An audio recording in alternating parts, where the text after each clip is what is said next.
Body shaming പരിഷ്കൃത സമൂഹത്തിന് ചേർന്നതല്ല. PC Vishnunath. ശ്രീരാമന്റെ പുലിക്കളി പരാമർശം പരിഷ്കൃത സമൂഹത്തിന് യോജിക്കാത്ത ബോഡി ഷെയ്മിംഗ് ആണെന്നും ശരീരത്തിന്റെയും രൂപത്തിന്റെയും അടിസ്ഥാനത്തിൽ ആളുകളെ അധിക്ഷേപിക്കുന്നത് അംഗീകരിക്കാനാകില്ലെന്നും സാംസ്കാരിക വകുപ്പ് മന്ത്രി PC വിഷ്ണുനാഥ്. പുലിക്കളിയുമായി ബന്ധപ്പെട്ടുണ്ടായ വിവാദം ഖേദകരമാണെന്ന് വ്യക്തമാക്കിയ മന്ത്രി, നിങ്ങൾ പുലികളാണ്, ചുവടുകൾ തുടരുക എന്ന് ഫേസ്ബുക്കിൽ കുറിച്ചുകൊണ്ട് കലാകാരന്മാർക്ക് പിന്തുണ അറിയിച്ചു.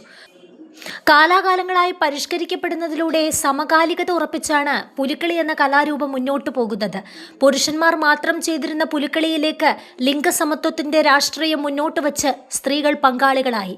ആ മാറ്റത്തെ സ്വീകരിച്ച പുലിക്കളി സംഘങ്ങളെ അഭിനന്ദിക്കുന്നു. ചായം പൂശി പുലികളാകാനും നൃത്തം ചെയ്യാനും പുലികളും കലാകാരന്മാരും എടുക്കുന്ന സമയവും സമർപ്പണവും ആശ്ചര്യപ്പെടുത്തുന്നതാണ്. കേരളത്തിൽ മാത്രമുള്ളതല്ല പുലിക്കളി എന്നോർക്കുക. തമിഴ്നാട്ടിലെ പുലിയാട്ടം, കർണാടകയിലെ ഹുലിവേഷ, ഒഡീഷയിലെ കടുവ നൃത്തമായ ബാദ് നാച്ച്, മഹാരാഷ്ട്രയിലെ മാനവി വാഗ് തുടങ്ങിയ പുലിക്കളികൾ രാജ്യത്തുണ്ട്. ലോകോത്തരമായ ഒരു കലാരൂപമാണ് പുലിക്കളി. സാംസ്കാരിക ടൂറിസം വകുപ്പുകൾ പുലിക്കളിയുടെയും കലാകാരന്മാരുടെയും സംഘങ്ങളുടെയും ക്ഷേമം ഉറപ്പാക്കും. പുലിക്കളിക്ക് സർക്കാരിൽ നിന്ന് നൽകുന്ന സാമ്പത്തിക സഹായം ഈ വർഷം മുതൽ വർദ്ധിപ്പിക്കാൻ തീരുമാനിച്ചിട്ടുണ്ടെന്നും അദ്ദേഹം കൂട്ടിച്ചേർത്തു.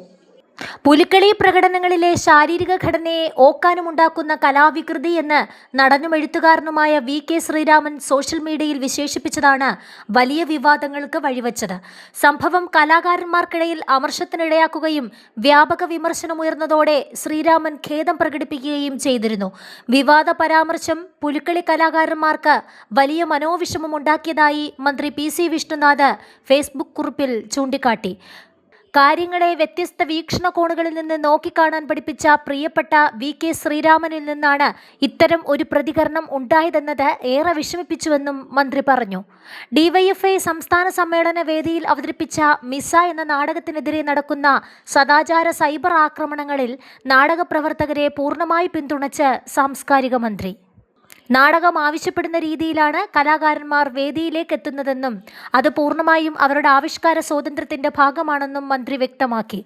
സർക്കാർ എപ്പോഴും നാടക പ്രവർത്തകർക്കൊപ്പമാണെന്നും കലാരംഗത്തെ ഇത്തരം കടന്നാക്രമണങ്ങളെ അംഗീകരിക്കാനാകില്ലെന്നും വ്യക്തമാക്കിയ മന്ത്രി, കലാകാരന്മാർക്കെതിരെ നടക്കുന്ന സൈബർ ആക്രമണങ്ങൾക്കെതിരെ ശക്തമായ നിയമ നടപടികൾ സ്വീകരിക്കുമെന്നും അറിയിച്ചു.